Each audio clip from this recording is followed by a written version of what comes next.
Hey everybody, it's such a nice day today that I thought I would take my video lecture outside a little bit. So if I squint or something like that, it's just because of the light. But the video lecture for this week is going to talk about literacy narratives.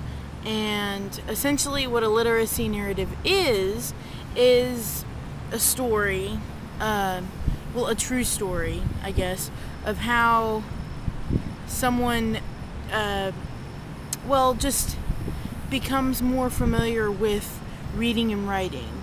You'll notice that in Not Doing It Right, Robin Reed talks about several different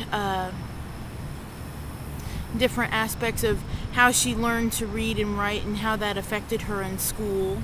And then in Book Wars, you get something completely different, where the author is talking about how they didn't have books, and so they treasured them and that sort of thing. And the story that he can remember is The Little Mermaid. You're gonna talk about your experiences. Now, when I said it's a story, that's what a narrative is. In this case, it's true, or it should be true. And if you think about it, there's the handout that I gave you, the memoir sheet. It talks a lot about how you can formulate your ideas for that. Because usually when people see the big fancy word memoir, they kind of get freaked out, or they think, well, I can't write that. You can. You will. But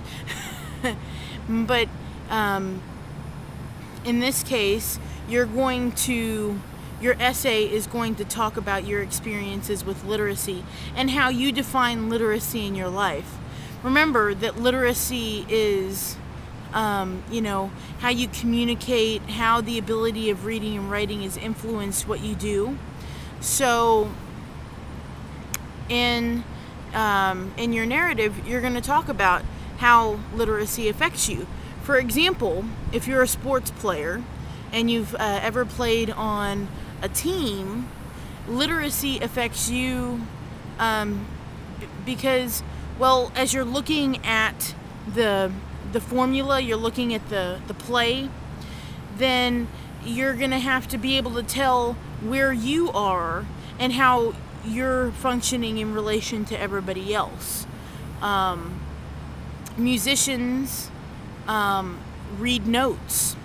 They read notes on the page, and they have to understand how their instrument, whether it be their voice or maybe a clarinet or something like that, affects how the whole piece works. So you might want to talk briefly about your first experiences with reading and writing, and then talk about how reading and writing is, applied into a literacy of your choice. That is, just sort of a suggestion on the different ways you can go about it. And so there is that. The next part of the lecture, I kind of want to talk a little bit more about the readings for this week. So stay tuned for that. I just wanted to get this first part shot, and I will talk to you later.